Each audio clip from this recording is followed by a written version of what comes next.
में जल के क्षेत्र में, वन के क्षेत्र में जो काम करने वाले हैं उनसे भी कहना चाहता हूं, यह जनजागरण अभियान है। आपने देखा देश के यशस्वी प्रधानमंत्री नरेंद्र मोदी जी ने 2014 में जब स्वच्छता का अभियान चलाया था, कई लोगों ने कहा कि ये क्या कर रहे हैं, प्रधानमंत्री जी के हाथ में झाड़ू है। कई तरह की टिप्पणी की गई, कई तरह के लेख लिखे गए थे, लेकिन आज आप देख रहे हो उसका कितना बड़ा प्रभाव पूरे देश के अंदर पड़ा है। और हर नागरिक चाहता है कि मेरे घर में स्वच्छता रहे, मेरे मोहल्ले में स्वच्छता रहे। वो अभियान जन आंदोलन बन गया। हमें इनको जन आंदोलन बनाना है पर्यावरण को लेकर के। कैसे बन सकता है? हम प्रतिदिन ये संकल्प लें, 1-2 लोगों को, 3 लोगों को, 4 लोगों को इसके प्रति हम जागरूक भी करेंगे। प्रकृति की रक्षा के लिए लोगों को प्रेरित करना है, प्रकृति का सम्मान भी करना है और आने वाली पीढ़ी को इसके बारे में बोध भी कराना है। हमारी संस्कृति, हम प्रकृति को देव मानते हैं और मानना भी चाहिए, क्योंकि जो हम आज चल रहे हैं, हमारा जो ये शरीर है, ये हमारी उस प्रकृति की देन है। और प्रकृति की देन है तो कहा है ना, चित्त जल पावन गगन समीरा, पंच तत्व यह बना शरीरा।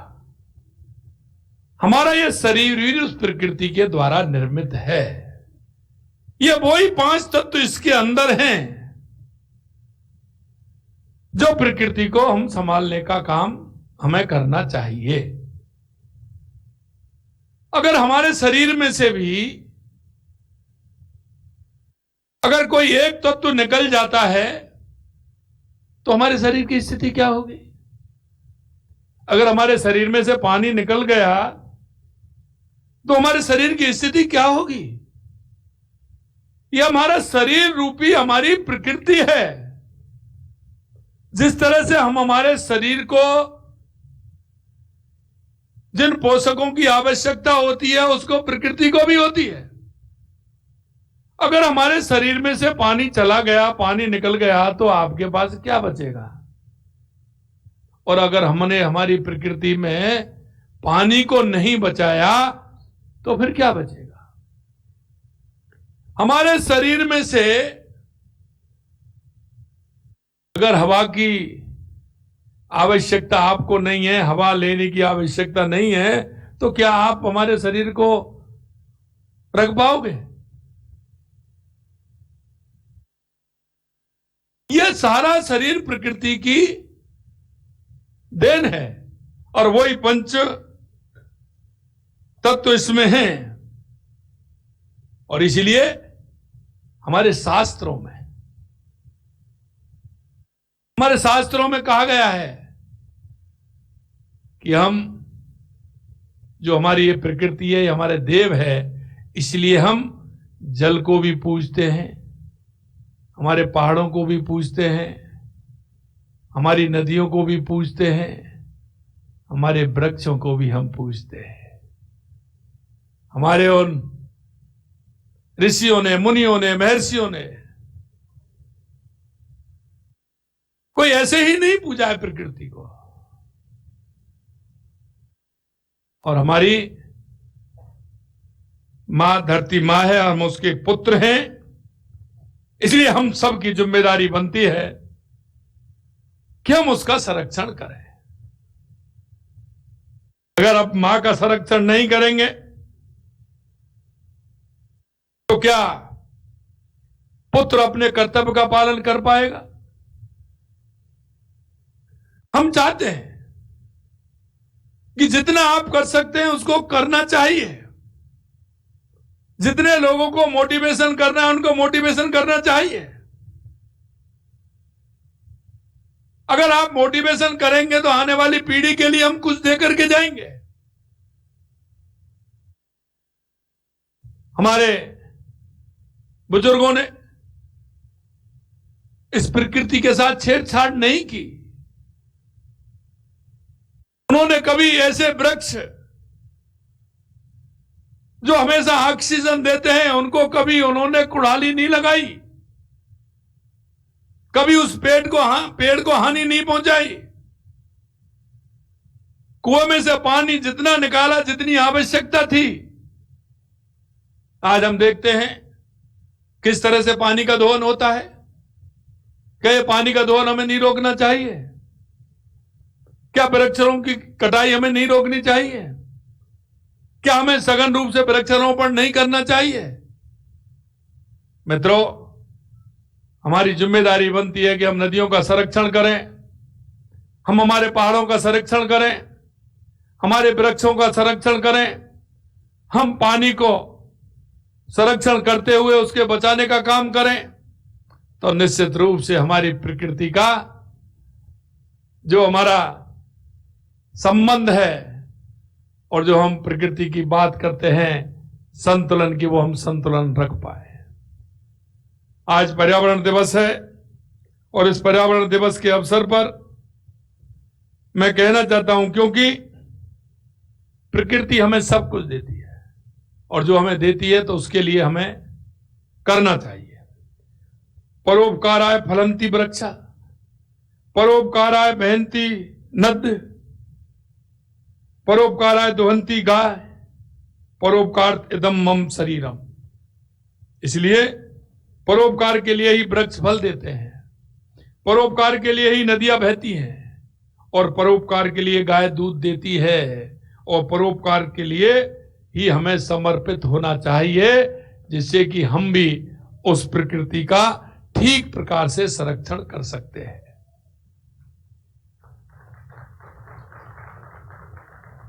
हमारे देश के यशस्वी प्रधानमंत्री नरेंद्र मोदी जी ने, आप देख रहे हैं, एक दुनिया को दिशा देने का काम उन्होंने किया है और उन्होंने कहा है, उन्होंने 26वें संयुक्त राष्ट्र जलवायु परिवर्तन सम्मेलन में मिशन लाइफ को विचार पेश किया।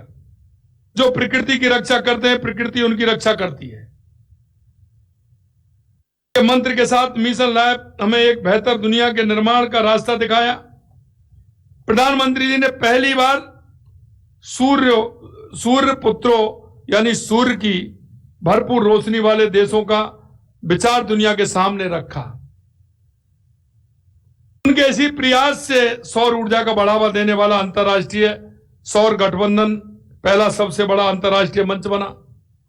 नमामि गंगे का अभियान उन्होंने चलाया, राष्ट्रीय स्वच्छ वायु कार्यक्रम उन्होंने चलाया, पीएम सूर्य घर योजना के माध्यम से जैसी उनकी पर्यावरण संरक्षण की दूरदर्शी पहल उन्होंने उसमें की है। और उन्होंने सबसे बड़ा जो नारा दिया, जिसका अनुसरण हम सब कर रहे हैं, एक पेड़ मां के नाम। इसमें करोड़ों भारतीयों को जोड़ा और निश्चित रूप से एक पेड़ मां के नाम अभियान हमारा जन आंदोलन बन गया और ये हमारा प्रकृति संरक्षण में बहुत बड़ा काम हमारा देश के यशस्वी प्रधानमंत्री नरेंद्र मोदी जी के नेतृत्व में हुआ है। उनके इस अभियान से प्रेरणा लेकर प्रदेश में हमारी सरकार ने मिशन हरियाणा और राजस्थान शुरू किया। जैसा माननीय हमारे वन मंत्री ने बताया कि 5 वर्ष में 50 करोड़ पौधे लगाने का हमारा लक्ष्य है। मुझे बताते हुए खुशी है, एक पेड़ मां के नाम अभियान के आवंटित लक्ष्य राजस्थान पहले स्थान पर रहा है।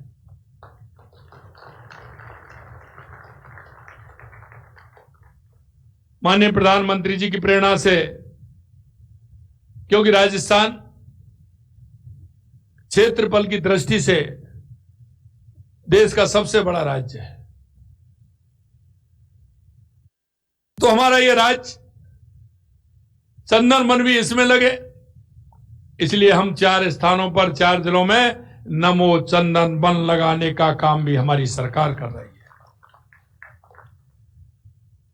हरित राजस्थान की भावना एवं संकल्प के साथ हमने पहली बार प्रदेश में ग्रीन बजट पेश किया।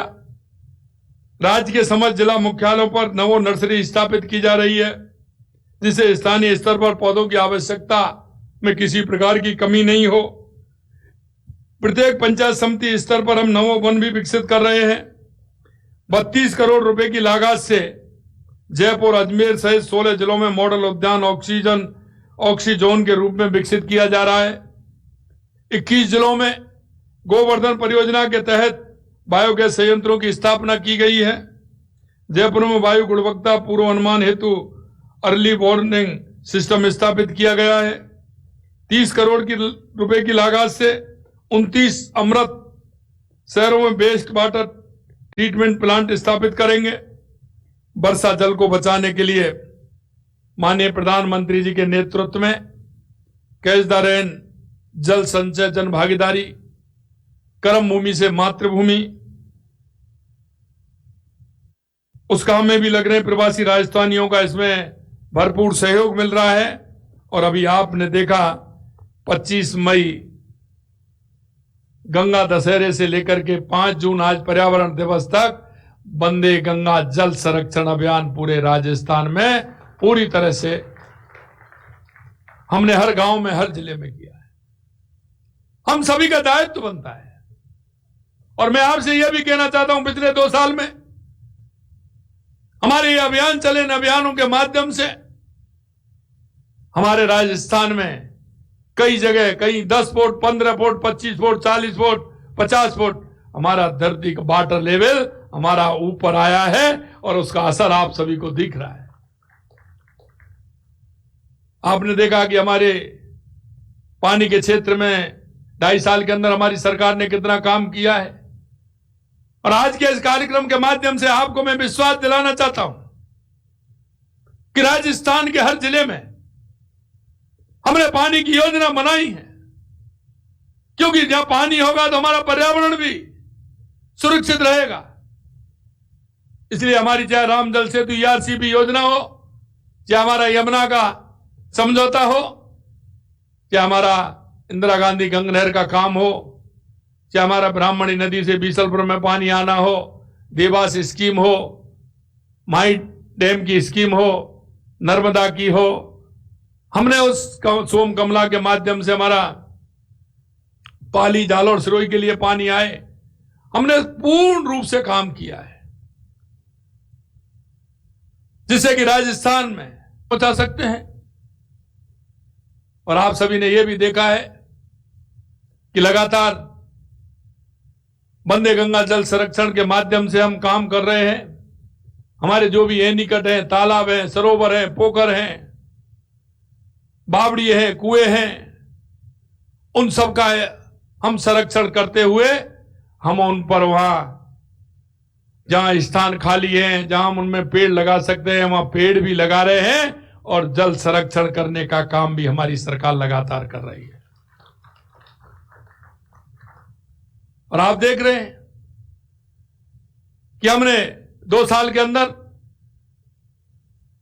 लगभग 19 करोड़ पौधे लगाने का काम हमारी सरकार ने किया है। आने वाले समय में इस साल हम 10 करोड़ पौधे लगाने वाले हैं, उसकी हमारी तैयारी है। इस साल हम 10 करोड़ पौधे लगाने वाले हैं, उसकी हमारी तैयारी है। मित्रों, जहां पर्यावरण ठीक प्रकार से होगा, वृक्ष होंगे, तो वर्षा भी अच्छी होगी। और जब हम ये काम कर रहे हैं तो आप देख लीजिए, आपको एक उदाहरण दे रहा हूं मैं। जब हम ये काम कर रहे हैं, समर्पित भाव से कर रहे हैं, जनता का हमें समर्थन मिल रहा है, तो प्रकृति भी हमारा साथ दे रही है।